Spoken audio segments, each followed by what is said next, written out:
So without further ado, from Nexus Earth, this is Mr. Colin Cantrell.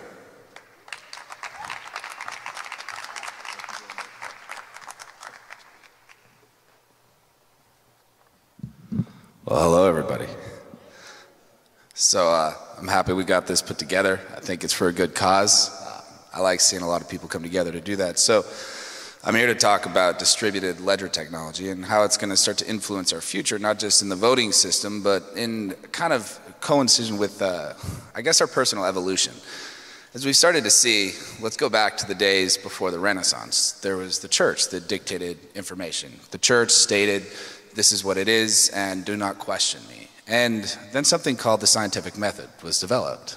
And what's significant about it is it created a type of checks and balancing system, peer-to-peer, where one scientist would create some sort of invention, some sort of creation, I should say, and other people would consider that valid if they could replicate those experiments. So it started to give rise to a completely new type of knowledge that was created by the people, and in unison with that, it started to create a massive movement of the arts. We saw some of the greatest art, some of the greatest music come from these times, and as was stated earlier, society thrived.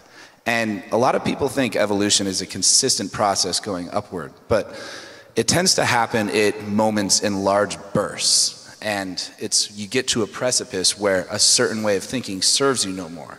And that brings you forward into solving that and evolving and changing. And that is where we're at right now in a very similar type of time. And that's where we get into how the blockchain, or I say distributed ledger technology, takes us there. Because now, instead of there being a central authority that dictates a ledger of events that have happened, such as a bank or such as a government, it therefore becomes a peer-to-peer check and balancing system where everybody has to verify one another. And in doing that, you create a proper check and balancing system that allows the similar type of concept to come with a new renaissance. Now, the reason that I tie blockchain with consciousness is I believe that this new evolution that is coming upon us is coming from this technology that can be used in a more constructive way. Generally, we see technology being just a tool, a utility, and there's certain aspects of it that need to be understood in how to apply it in a proper way.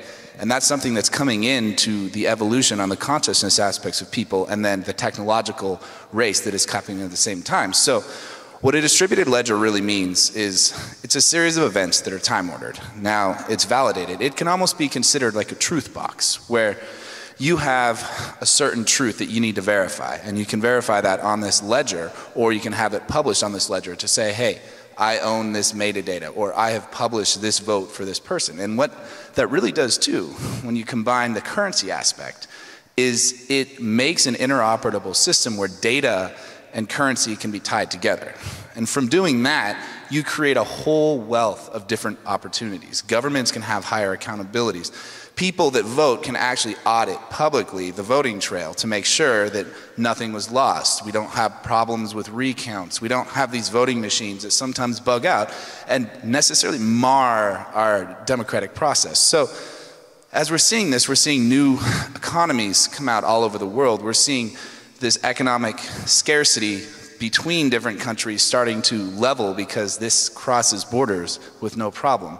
It opens the doorways for anybody to thrive, anybody to have access to these new systems, anybody to connect with one another in order to create, I guess, a movement that's more in service of the people, something that I think the United States was designed to be, a decentralized government.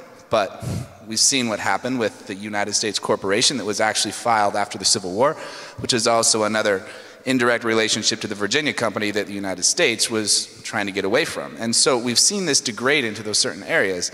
And so distributed ledger technology allows us to start to move beyond the needs of this, because a lot of the loss in paper or lost information or censorship has caused the situations to be as they are now because of lack of education, lack of ability to gain access to this information that truly has the capability to show us greater ways that we can express ourselves, greater ways that we can see. So with Nexus, we're working on new types of distributed ledger technology. Now, blockchain is going to be a word that everybody remembers, just like vacuum tube was. But what's really going to take it to the world is the transistor. And that's what we focus on building with multidimensional chaining. and data chaining, understanding the different layers and what a blockchain should and shouldn't do. And that ties us into United We Stand, where we're here helping to develop some of the back end for this voting application that's going to allow people easier access to the reputability of each candidate. You can have access to that information, and when you cast your vote, it's going to be something that can be audited by everybody.